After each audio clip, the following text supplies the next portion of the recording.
Well, it's time. So I'm going to jump in my part and get us all going. I'm sure others will be joining us along the way. I'm Kelsey Kennedy. I work at Cook County Higher Education. My job is to create programming and events for our community so we can have opportunities like this to share together, but also so people don't have to drive to the Twin Cities or Duluth if they don't want to for opportunities. So we're excited to be together via Zoom. You know, when we say education where you live, this is really taking it literally. We're putting it in your homes tonight. So excited to be with you, especially as I look outside and it's cold. I was a little concerned when the weather was gorgeous the last couple of days that we would maybe have less people in attendance tonight. But now that it's all chilly, we know that you're all tucking in and having a great time cozying up with this conversation. At Cook County Higher Education, along with our valued community partners, we chose The Seed Keeper as the March and April Cook County Community Read. The hope was to have our community read together and then have our conversations about what we read, possibly having some conversations that might not otherwise be had or hard conversations that might be avoided otherwise. Tonight's kind of outline is we are going to do a quick welcome, and then we are going to toss it to some questions that I have kind of brewed up with some conversation with Diane. And then we are going to open it to you to put your questions into the chat. And I will eagerly read those off because I know you have so many because I have so many. And then as that time goes forward, if we have extra time at the end, I will allow you unmute and ask those questions as well, because we understand it's important to be able to share those vocally too. Just a reminder, tonight's event is recorded. So if you are concerned about privacy, making sure that you're sending those messages directly to me. If you don't want to put it in the chat for other people to see, I can happily deal with that, or don't unmute yourself tonight if you want to stay anonymous. As you're looking at your screen, I'm going to encourage you to go to the view corner and going to choose your speaker, unless you want to watch the whole group as the conversation goes tonight. I'll also do my best to make Diane the spotlighted speaker. So even though I'm going to ask questions, you're mostly watching her. I'm not that as interesting to watch, I don't think. So with that being said, I want to do a quick introduction. The Seed Keeper is a haunting novel spanning several generations. The Seed Keeper follows the Dakota family struggle to preserve their way of life, their sacrifices to protect what matters most.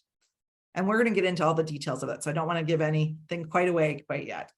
Diane Wilson is a writer, speaker, and editor who has published 2 award-winning books, as well as essays in numerous publications. Her memoir, Spirit Car, Journey to a Dakota Past, won a 2006 Minnesota Book Award and was selected for the 2012 One Minneapolis, One Read program. So similar to this, but a lot bigger, if you imagine.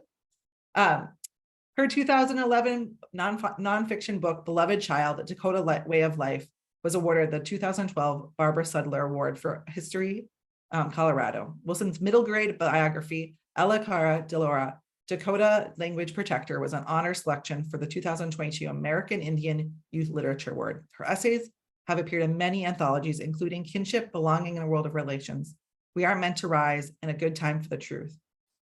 Her 2011 nonfiction book, Beloved Child, A Dakota Way of Life, was awarded the 2012 Barbara Sudler Award.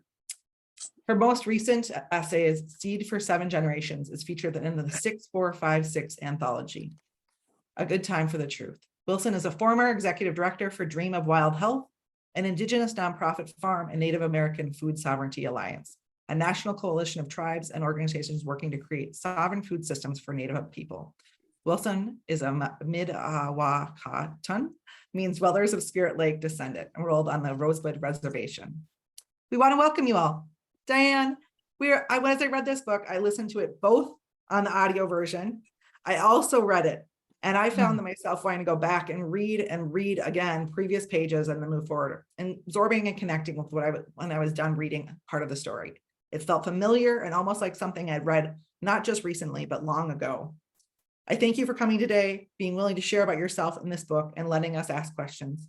Can you introduce a bit more of yourself and talk to us about how the Seed Keeper book came to be? Sure. Thank you, Kelsey. Hamatakiapi. Hello, all my relatives.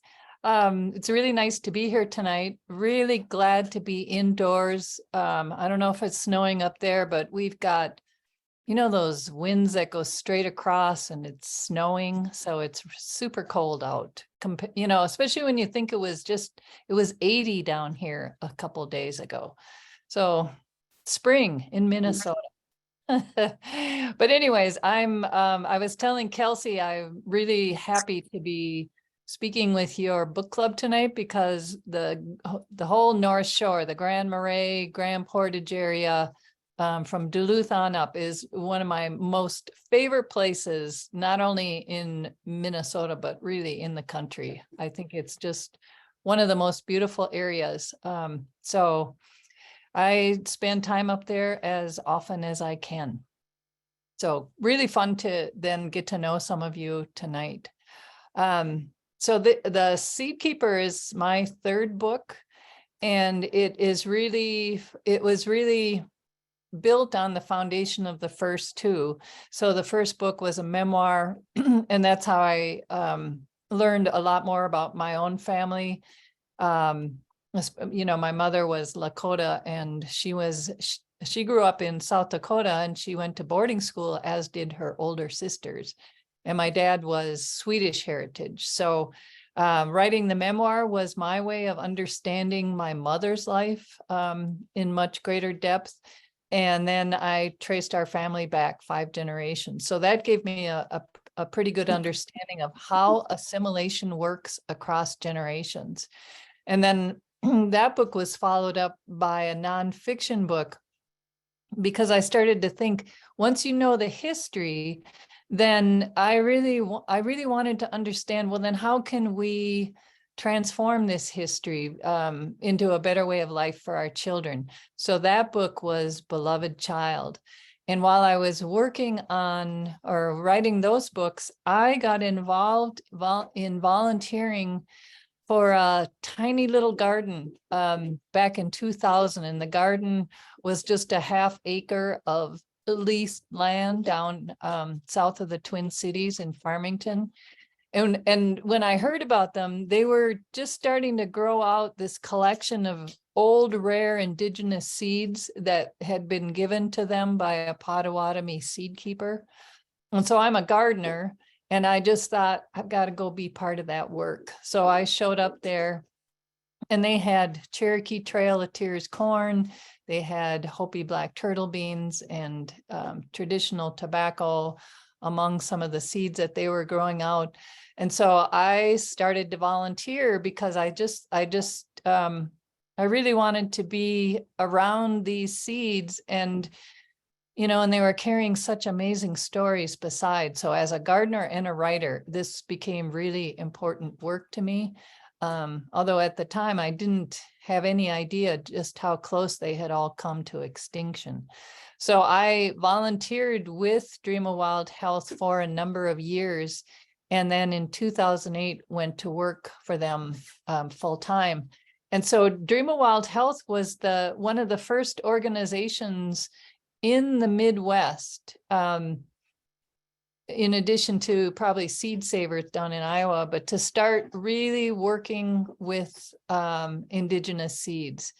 And, the idea was that by taking what was just a handful of these old varieties and starting to grow them out, we could not only preserve them from extinction, but we could grow them out in enough quantity that they could be returned as food for our communities.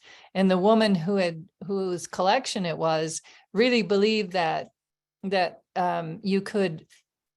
health of our communities could be restored by returning to these traditional foods. So this is where I got involved in seed work and food sovereignty work, and saw how important it was to also be passing this knowledge on to the next generations. So I actually ended up working at Dream of Wild Health until 2019. And then I spent 2 years at the Native Food Sovereignty Alliance, which was also food sovereignty, but working on a national scale, so with communities all around the country, but the same idea of returning traditional foods to our communities.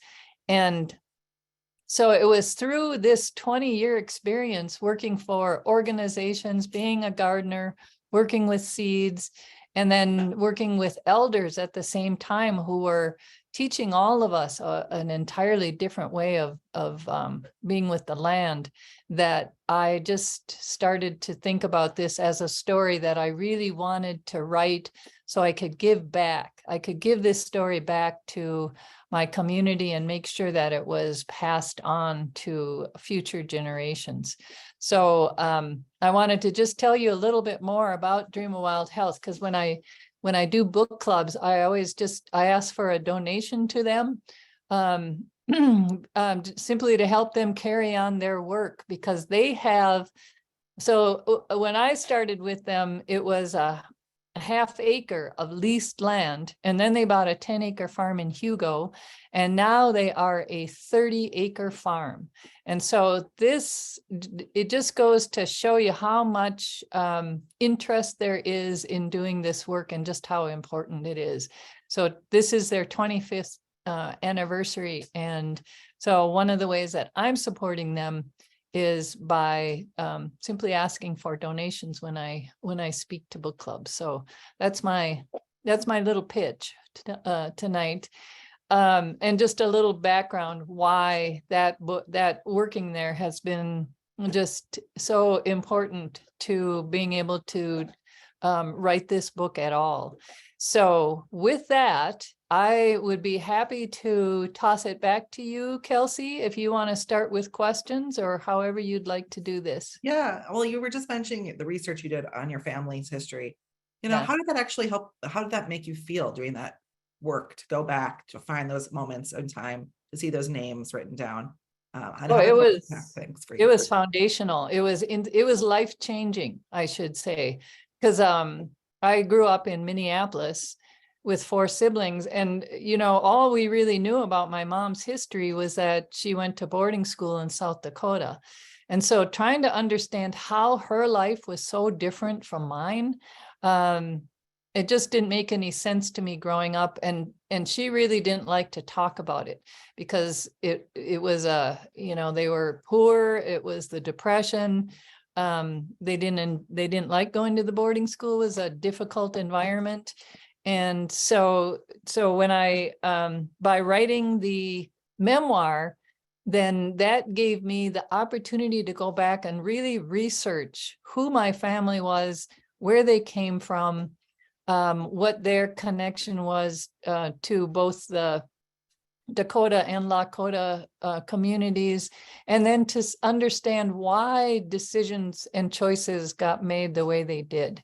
And so by the end of it, excuse me, I had a much better understanding of who my family was. And then that helped me then think, by understanding the history, I felt a responsibility then to tell the story, because a lot of that history had been repressed. And did that impact your family, like your cousins or your uncles or anybody else in your family in any way? Might not have been known history. Yeah, it for the first time, our family actually had our own story.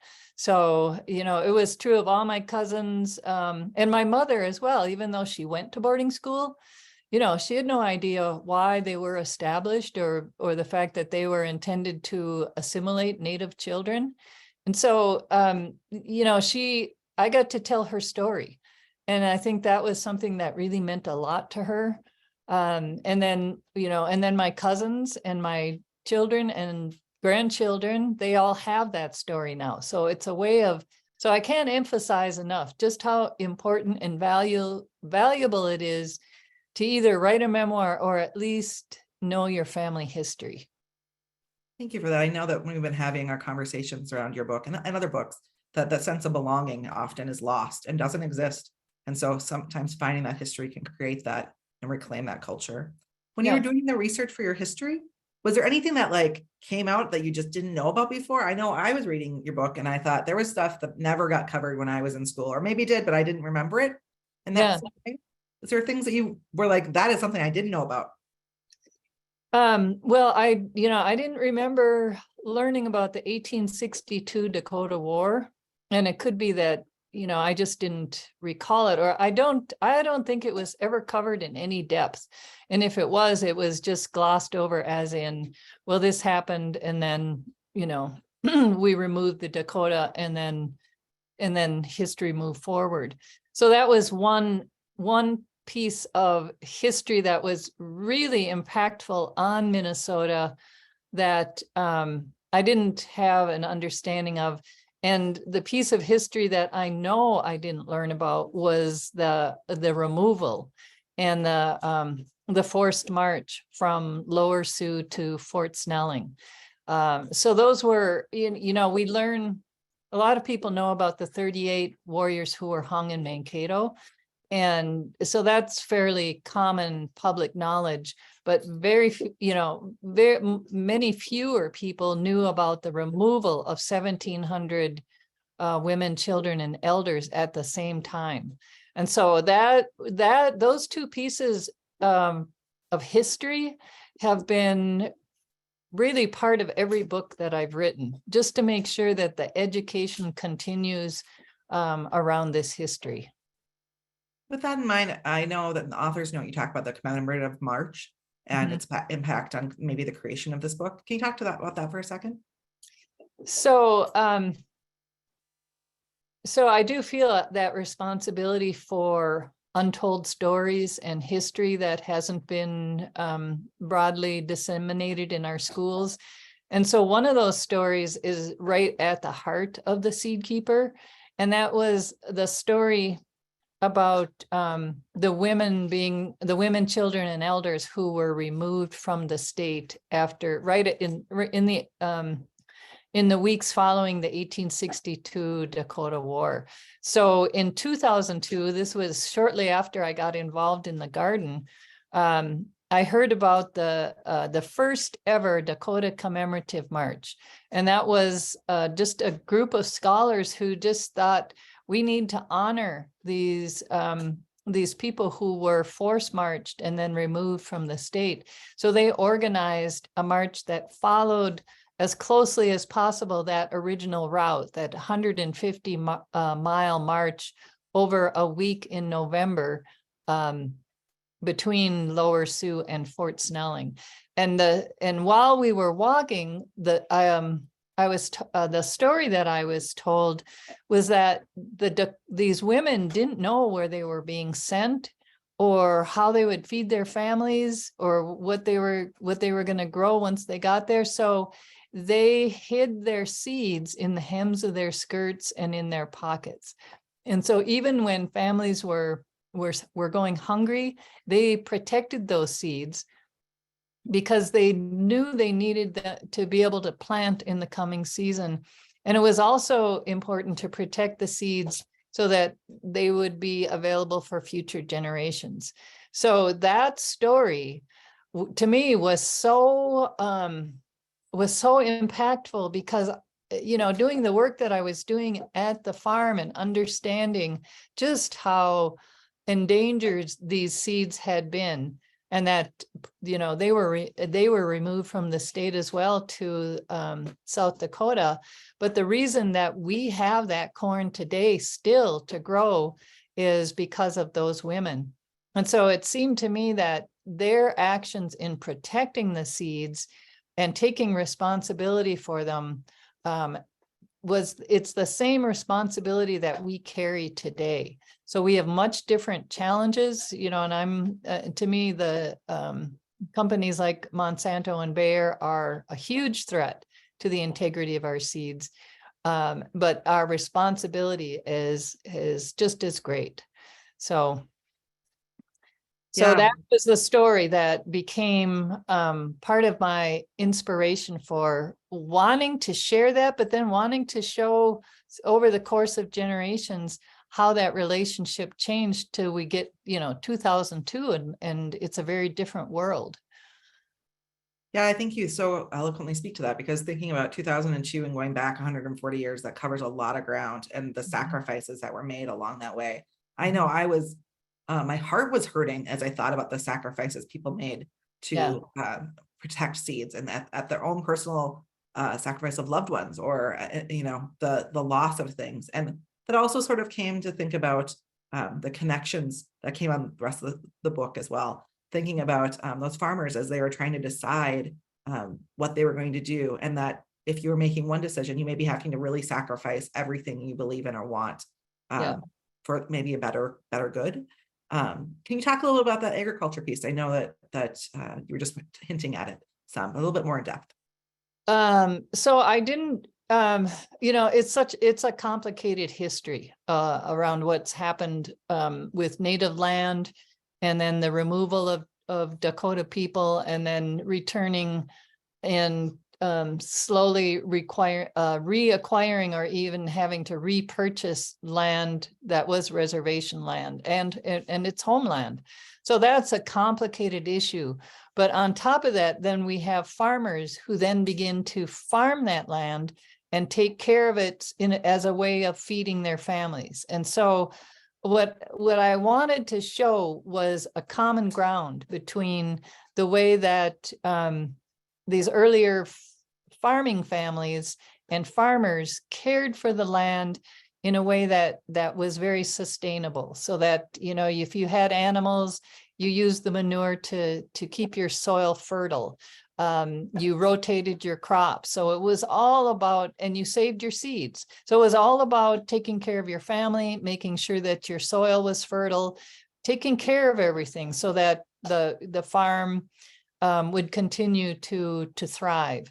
And so to me, there was a common ground there in this caring for land that then was disrupted once we get past World War II, when chemicals began to be used in farming practices, and then this gradual shift towards corporate farming and genetically modified seeds.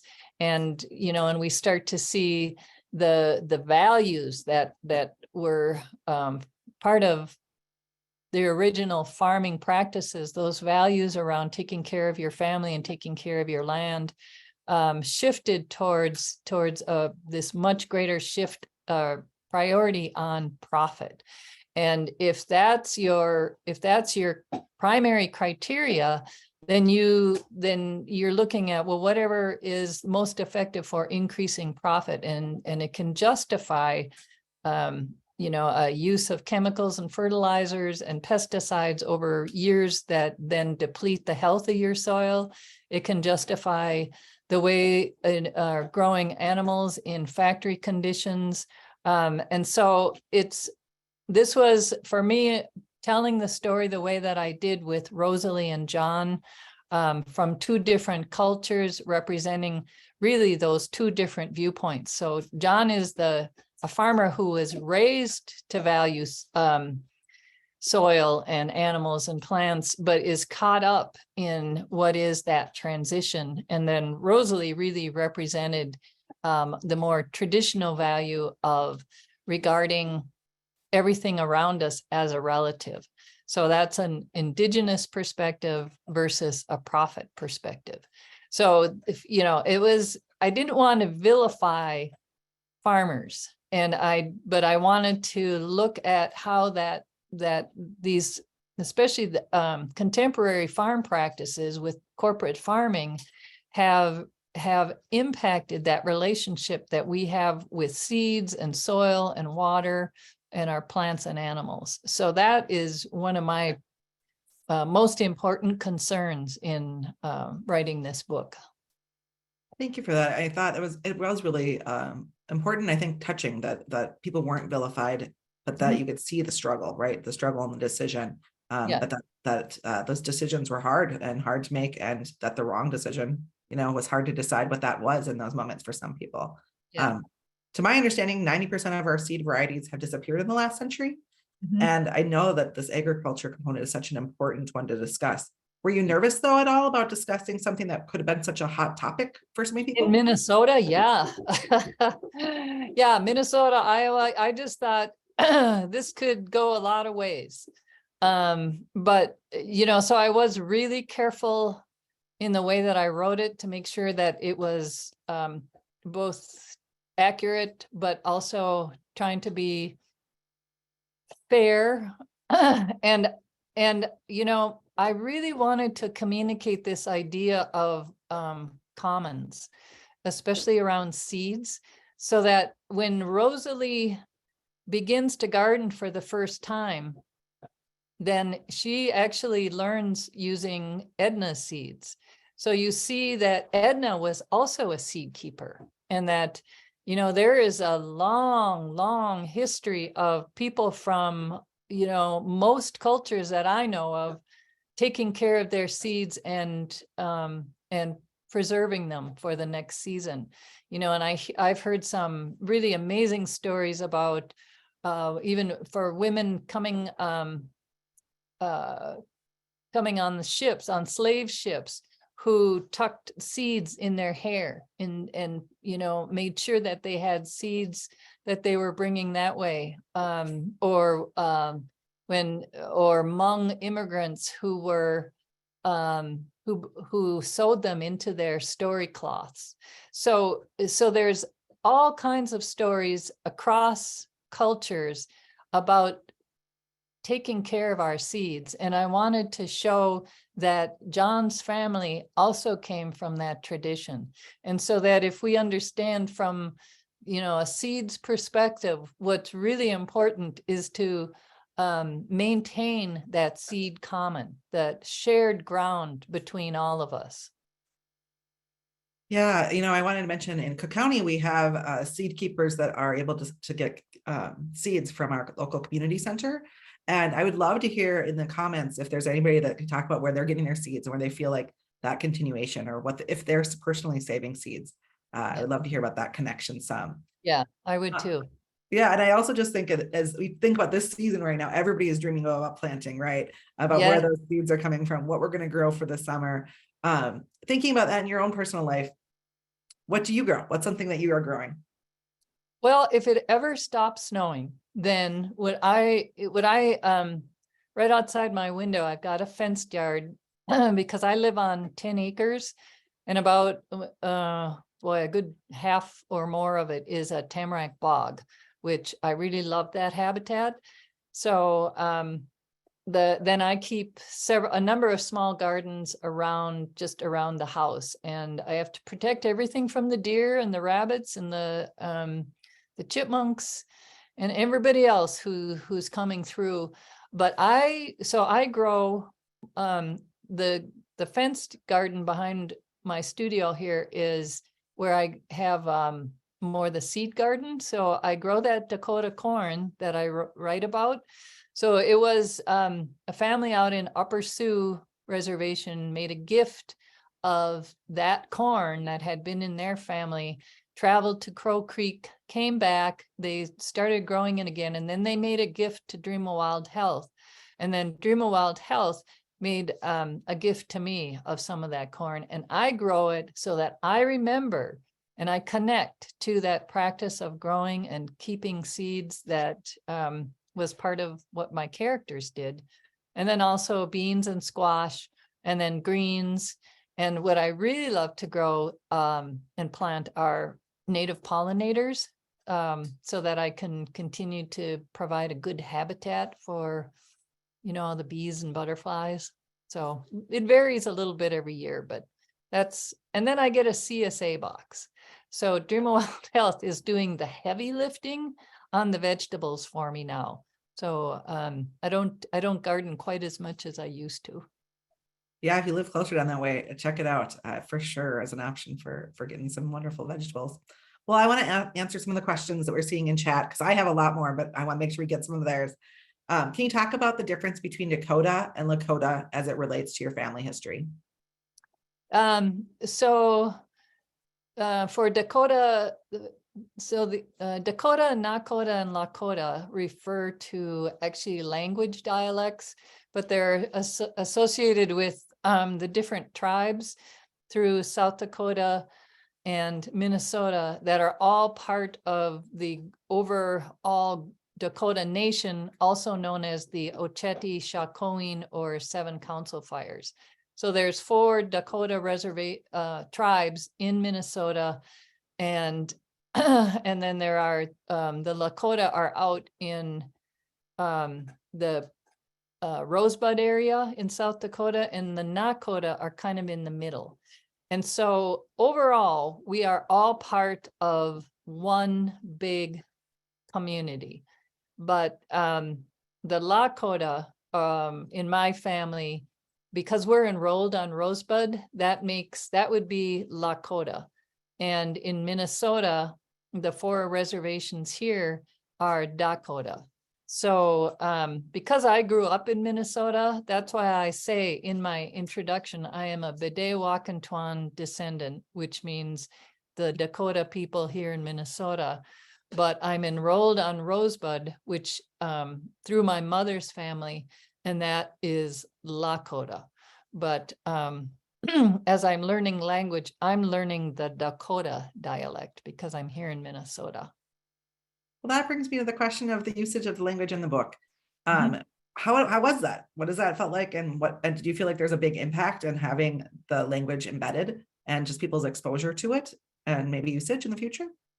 I hope so. It's really important to me to at least include some language. And I think it's such a beautiful language. So I worked with a young Dakota intern at Milkweed, and she was really instrumental in making sure that we were accurate. As you noticed, all the little diacritical marks, there's different opinions on the way Dakota is written. And so we chose to use what is this orthographic system that is supposed to be as close to the original language as we can know. So it was a good experience. I'm a learner myself, but early, still early in the language learning. And I just wanted to convey some of those concepts through Dakota. Well, I really appreciate it. When we read Angeline Bolles's book, we also were really appreciative of the language embedded in the book.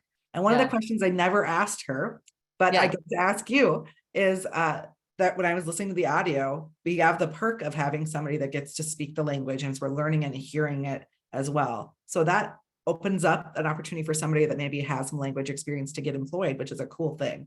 But did you hear it, and was it correct? Because I didn't get to ask Angeline that, but I heard that was a question that came out for some people. So she is the woman that we chose to record it is an actor, and she's a Tewa native. So even though that's not, so we worked with her, the intern and I, to put together an audio guide of pronunciation to each of the words. So, because she has acting skills, then she could practice and make sure that she got that accent right. Because if you put the accent on the wrong syllable, it can change the word, and you can say really terrible and embarrassing things. So she had that, and then I gave her a bunch of just character notes about what their personality was like from my perspective. So then she could really infuse it with that, her skills. So I haven't listened to it. I'm not sure why, other than, once a book is published, it's like, I don't know why I don't go back and listen, but I hear she did a really good job. That's awesome. And then one of the other questions I asked before to Angeline, but I would love to hear from you too, is how can we support Indigenous authors and encourage more Indigenous people to write, but also to amplify those authors that currently exist to not only write, but potentially go and have Netflix movies or have other things that come out of that? How can we help? Buy the books. Buy the books and spread the word. Just tell people what a great book you just read and read it in your book club. And that's, for writers, it's book sales is huge. And just spreading the word. Book clubs are really important as a way of getting word of mouth out there. And after a certain point, that's really what propels book sales, is people liking a book and recommending it to somebody else, or they're recommending it to their book club, or, so for writers, that's the big thing, is to get that out there. And then when publishers see, oh, this book is selling, then they're more likely to want to publish another one. Or, I think movies is that's an unknown world, but the better your book does, the more attention it gets, the more likely it is to have other options available. Thank you for that. Some more questions people are asking. Was your mother in contact with her relatives after boarding school or while she was in boarding school? Yes, so she spent 6 years there, and my aunts, her 4 older sisters, well, 2 of them, I think the 2 oldest ones pretty much grew up. They grew up in attending boarding school, but they would come home in the summers. So for my mom, and I think for all of them, it was a way of it actually gave them a way of helping to support their family, because they had 9 kids, and this is, the Depression era out in South Dakota, 20s and 30s. So the boarding schools did help them out sometimes. And so, yeah, my mom left boarding school. The last year she attended was 10th grade. And then she went back to her family, and they all moved out to Minneapolis. Wonderful. Well, the Ojibwe are recovering some of their lands. Are the Dakota as well? Is one of the questions being asked. Yes, yes. So that is the land back movement is, I think, it's happening on a lot of different reservations, and certainly Shakopee has been leading the way because, of course, they have they're a little better funded than some of the other tribes, but all of them that I know of in Minnesota are making an effort to just buy the land back and consolidate that land base, because having the reservation base and a place for Native people to live and build community is really important. What was your inspiration for the character of Gabby and that she became a lawyer? So Gabby is actually inspired by 2 Gabbies that I know personally, and they are both fierce, just fierce women, and direct spoken and activists, and they're just incredible people. And so one of them is a good friend, and so she knew when she read it that she was clearly an inspiration.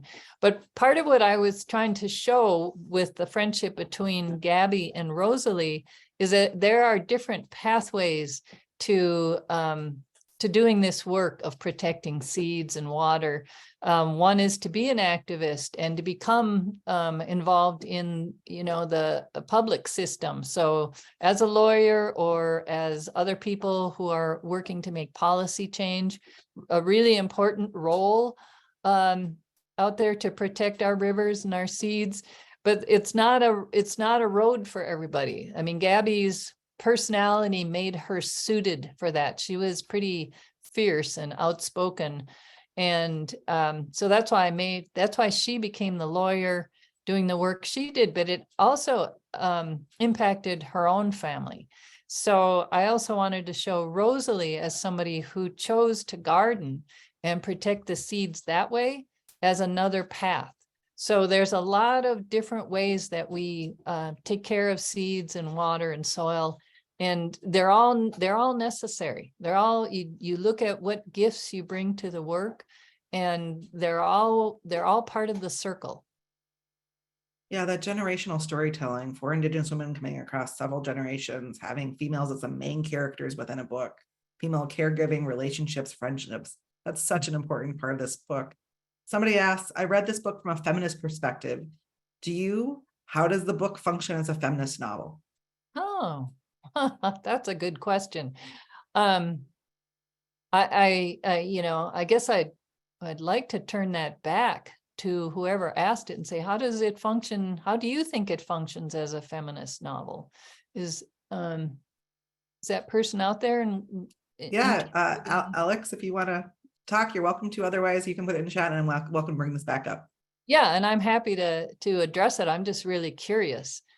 Yeah, I don't know. We're reading this in a class called Women's Contemporary Writers, and we're just kind of talking about, I mean, this is definitely a novel that we've looked at from a feminist perspective.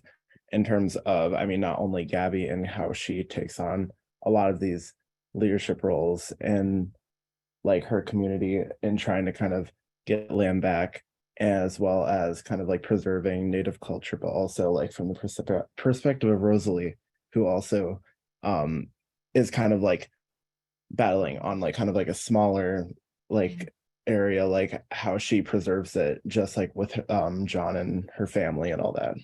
Mhm. Yeah, thank you for that. That's really interesting to hear that perspective. I've learned so much about this book from just the reflections that I get back from readers, because sometimes what you're doing is very intuitive in the writing process. And it's later when in discussions like this that I get to hear a different way of looking at it. So thank you for that. And what I would add to that is, in traditional communities, there was definitely a division of labor between what the men did and what the women did, but there was always a sense of equality. That was, there was no sense that if women are taking care of food and children and men are taking care of hunting and warfare, there was absolutely no sense that women's role was any less important than what men were doing. And so trying to continue that thread through the lives of these women, even though it, by Rosalie's era, it certainly had shifted within what would be more traditional, contemporary roles, contemporary gender roles in their marriage. Yeah, Alex, I have to say I did a little celebratory like hand up when she kept her last name. So maybe that was just my addition to that as a person that has kept her last name. Yeah. But one of the questions that comes up is, can you speak more about why you chose Rosie to be your main character? What did you want to illustrate through her character specifically? So Rosalie was originally going to be the only voice in the book. It was going to be her story. And I wanted to show her as a person whose life has come about as far as assimilation can take you without right before you become completely absorbed into mainstream society. So she has lost she doesn't have any connection with her community. She doesn't speak her language. She, as far as she knows, she doesn't have any family, and she has no connection at all to seeds. And so I wanted to show her as at that furthest most edge of having lost almost everything that would connect her back to her identity as a Dakota woman. And then through her journey and relationship with seeds, to see how even from that point, that when you reconnect with these traditional life ways and rebuild these relationships with seeds and soil and plants and animals, that they actually bring you back. They bring you home. So they brought Rosalie back to her remaining family member. They brought her back to that legacy of seeds that had been in her family for generations, and it reconnected her with her community. So that was Rosalie's transformation over the course of the book. And that was, that for me resonated with what I had seen happening at Dream of Wild Health. So watching these kids come up from the cities, and they were, some of them would go to powwows and their families were still connected, but there were kids who didn't know where they came from.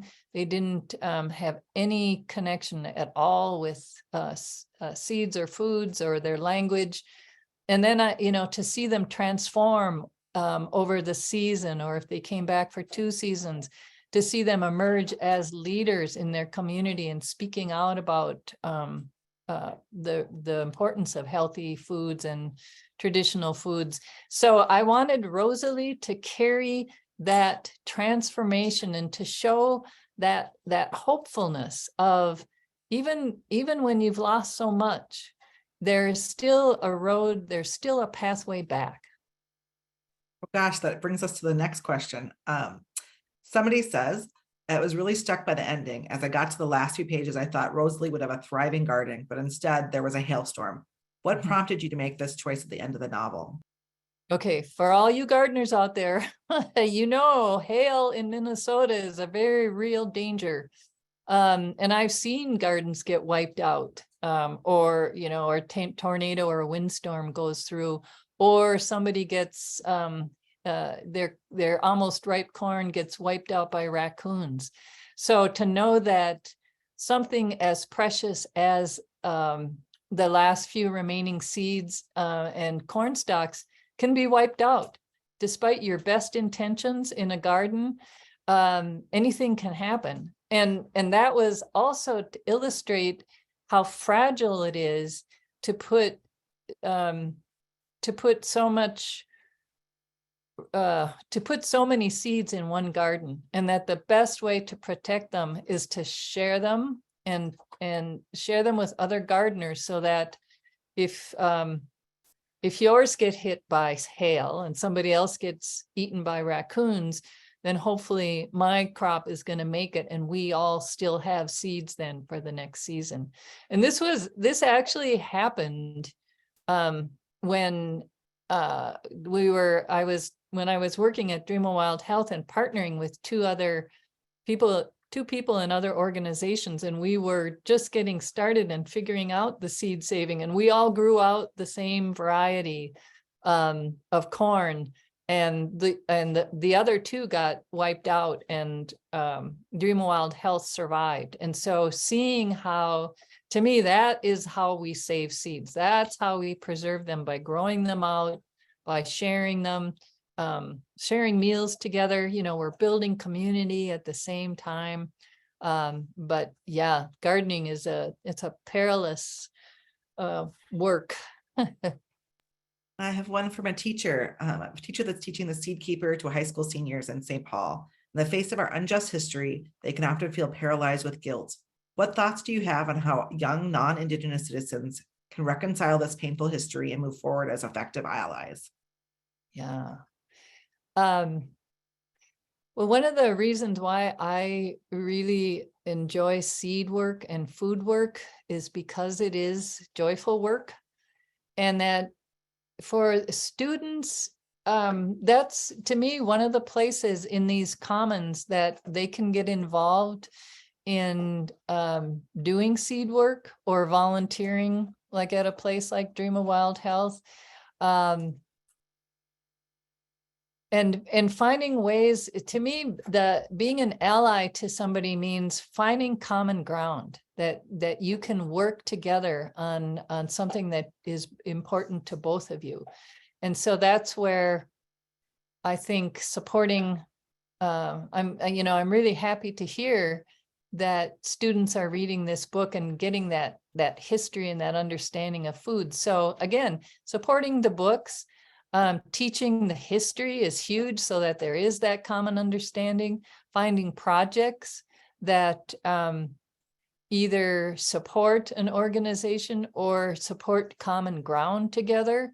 So, you know, I know it's really hard for schools to do gardens because of the summers, but something, yeah, that's tough. That is, because you know, the guilt doesn't serve action, you know, and that's where I just think maybe find that place where you can contribute, whether it would be, for example, Dream of Wild Health does a market at in the summers at on Franklin Avenue. So you can go and purchase produce from the garden. You can make a donation. They do volunteer days. You can volunteer and go out and weed. And just, you can make sure that what you're learning is also, you know, when you're in conversations with people, you're speaking up. So those are small ways, but I think they're important too. And you can also get involved in ways that just help protect the earth. And then we're all part of this commons of work at the same time. Thank you for that. I think that's helpful. So I have some Thomas questions.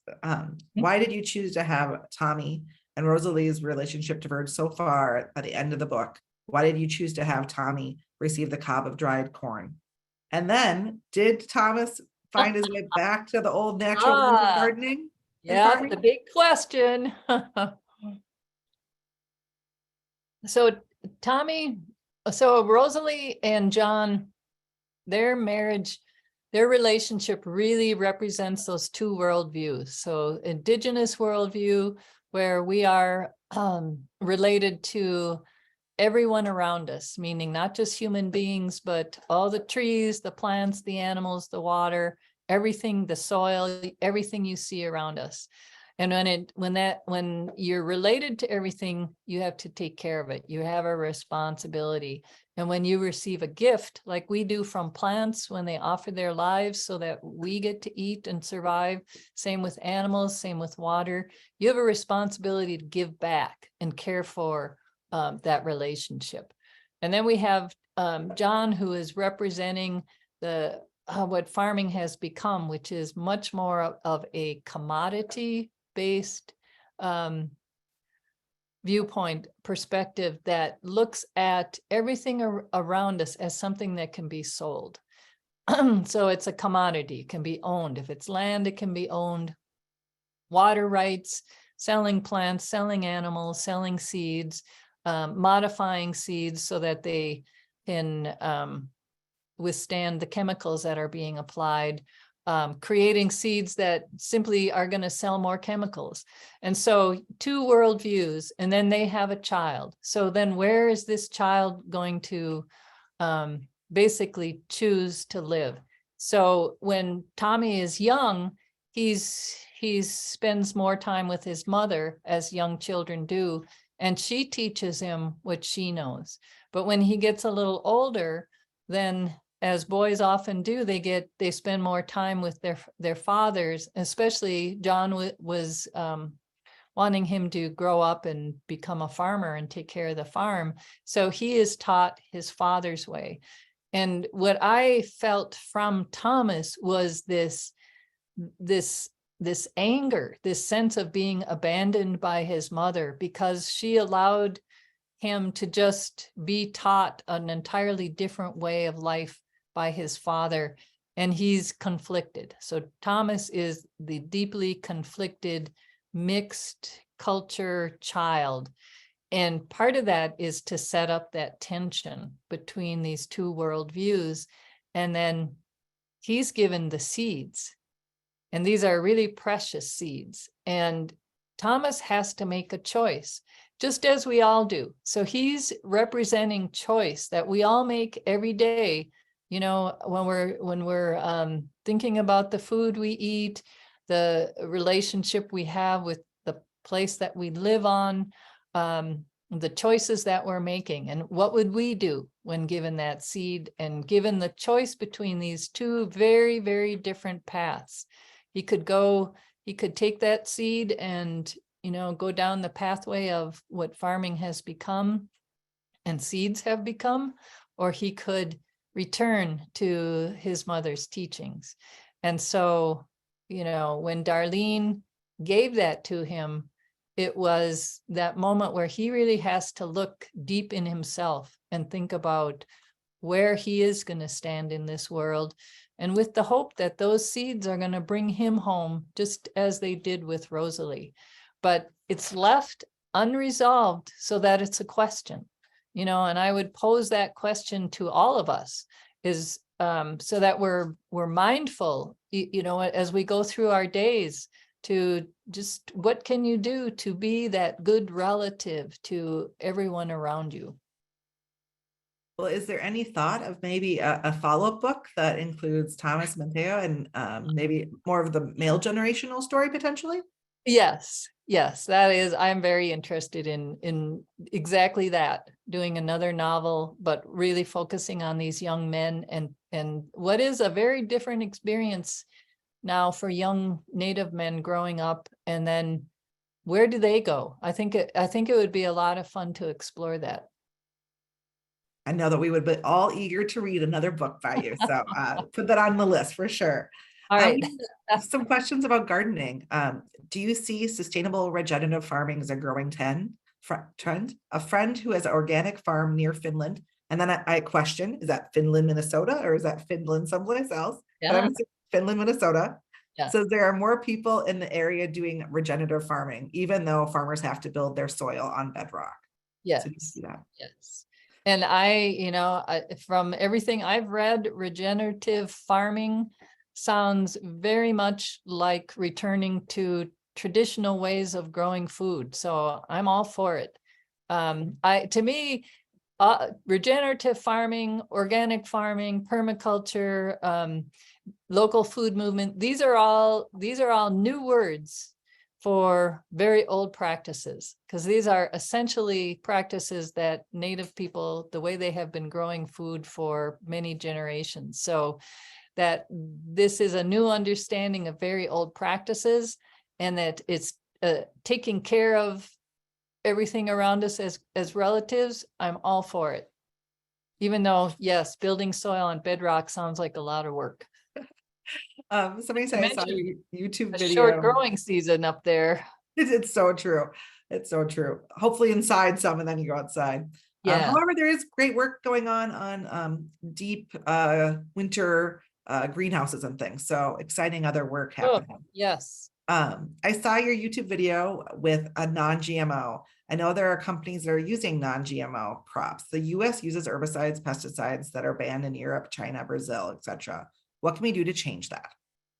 Stop buying the foods that are grown that way. Market pressure. That to me is that's what these companies are built around: profit, selling products. If we stop buying them, maybe they respond. So that's, to me, that's what you can do as an individual. No GMO, period. As much as you can buy organic. And then whenever you can, if you go to your caucuses, for example, make an issue out of or support a platform that is supportive of organic practices, what's happening with your water.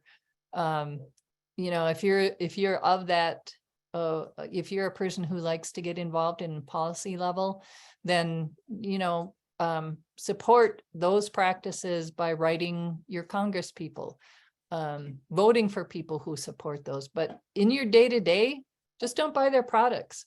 Don't support what they're doing, because we're in every choice that we make, we're supporting a food system.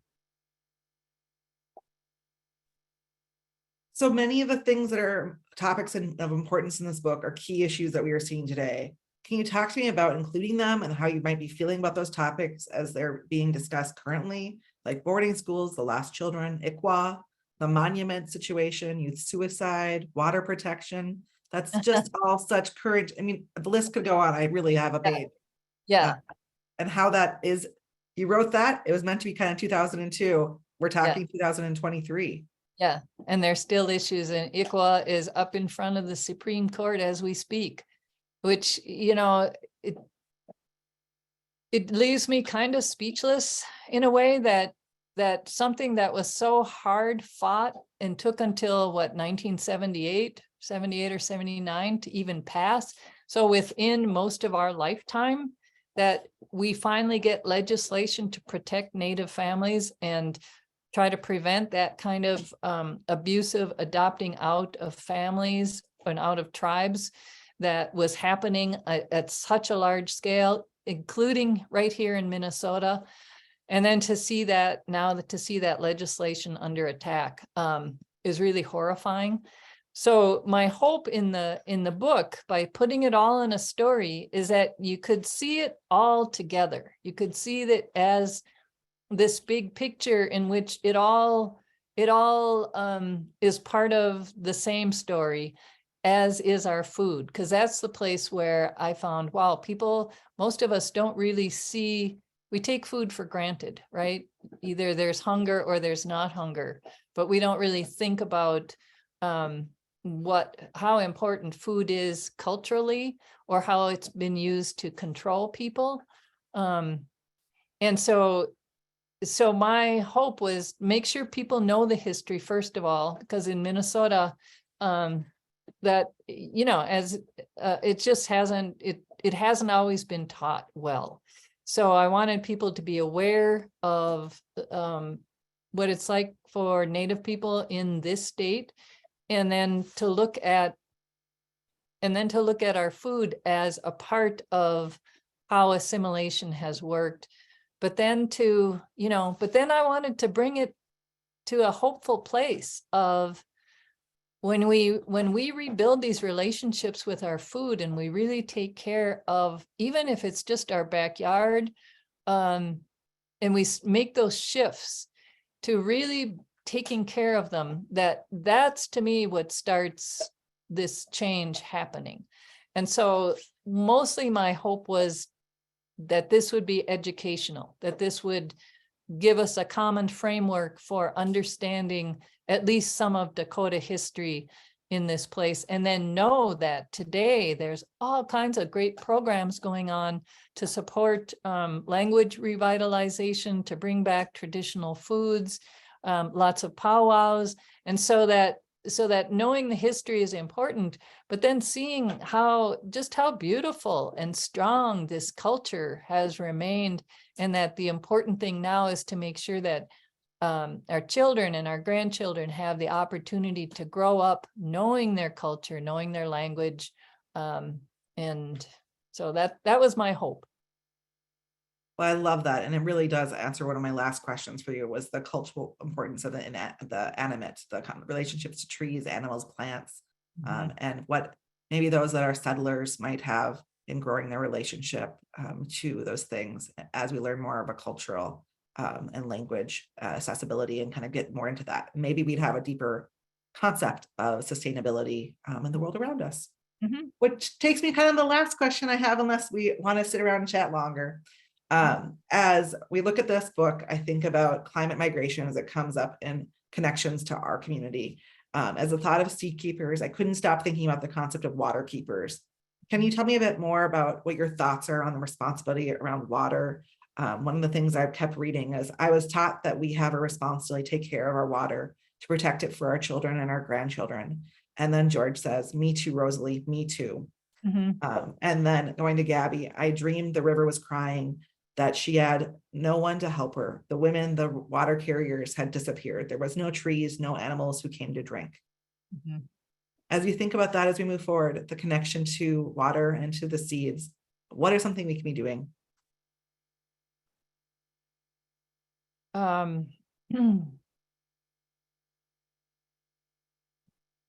Boy, you're up on Lake Superior, which is such a precious, precious body of water.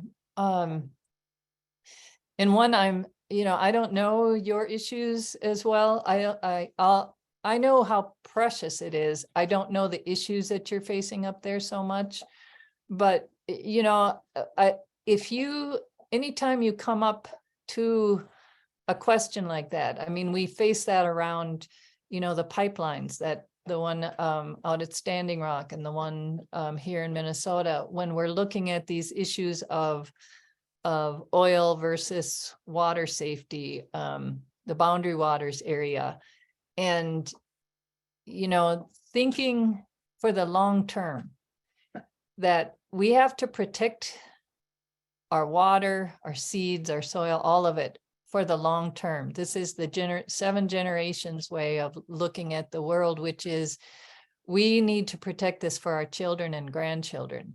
And so, I don't believe that technology doesn't break down. And when it breaks down in such devastating ways as carrying oil, then it can be devastating for our water. And that's where I think we have to be especially careful. I think Lake Superior is going to be more and more looked at as a resource in coming years. as water becomes increasingly precious. And so what I would say is just think about it as a relative. And if this water is your family, if this is somebody that you care about the same way you care about your mother and your children, then how would you protect that? What would you do to make sure that that relative is going to survive?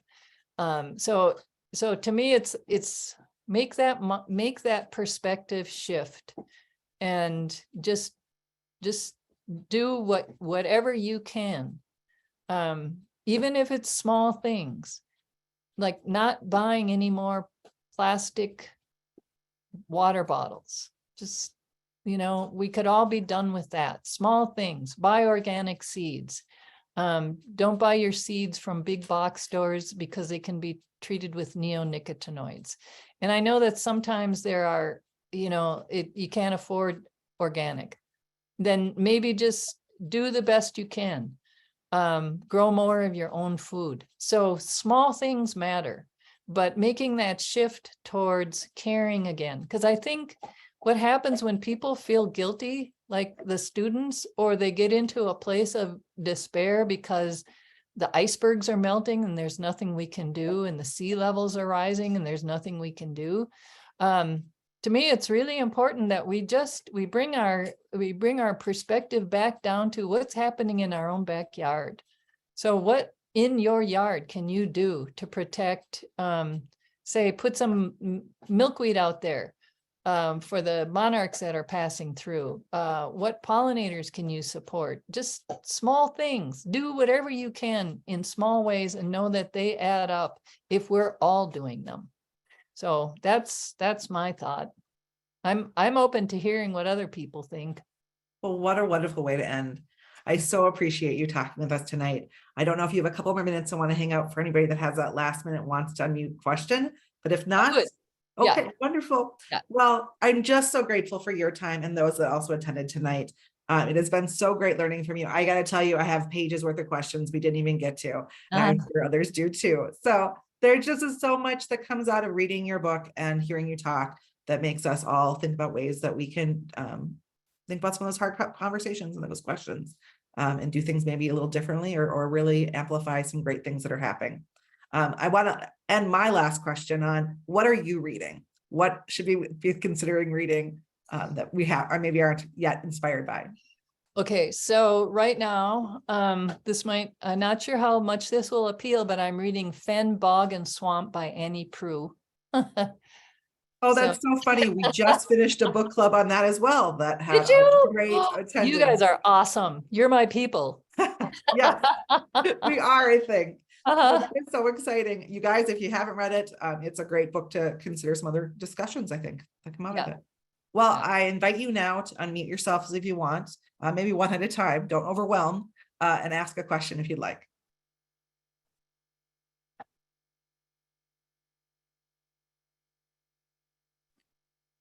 Well, as you get there, I'm going to toss out one last one that I think that came up for me.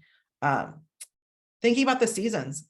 This past winter, I heard many of my female acquaintances speak of the deep desire to winter, to go somewhat into an energy to rest and replenish. The comparison between seas and people was so strong in this story. Do you see the role of seasons in your life as well as in your storytelling? Oh, yeah. If we just really try to follow the rhythm of the seasons, especially here in Minnesota, we're given this long dormant winter, which is just, it's intended to be a time of rest, a time for us to be dormant as well. And it's a time of storytelling. This is when you think of, so for me, this is the creative season, that all those good stories you experience and come up with over the summer and the other seasons, this is when you get to sit down and just be in that contemplative space. And, I really actually love winter right up until, okay, it gets a little bit long right about now, but I love it as a quiet, dormant, but creative season. I love that. Well, I know one of the things that came up as well when I was reading the book was kind of that concept of historic trauma, and ways we can kind of take care of ourselves through self-care and also caring for others in our world. Anything that comes up for you with the concept of all this historic trauma that impacts its lasting in DNA and goes forward? That was actually the kind of the focus of the second book I wrote, Beloved Child. How do we deal with historical trauma? And part of what I learned being at Dream of Wild Health was we can do some of that healing work through our foods. So returning to these traditional foods, gardening, I mean, being in the soil is very therapeutic. Being outside, being with plants and animals is therapeutic. So that is, to me, that there's so many healing sides of doing this work, from growing the food to eating the food to sharing it with family and community. That is true, deep healing work. Yes, well, I just want to read off some of the nice things that are being said. A marvelous conversation. I will share all I've learned. Thank you. I'm a person that buys almost ebooks exclusively, but love this book so much. I bought 4 hard copies. A beautiful, important book. And I have to say, that was one of the things that comes up sometimes, is the idea of gifting books.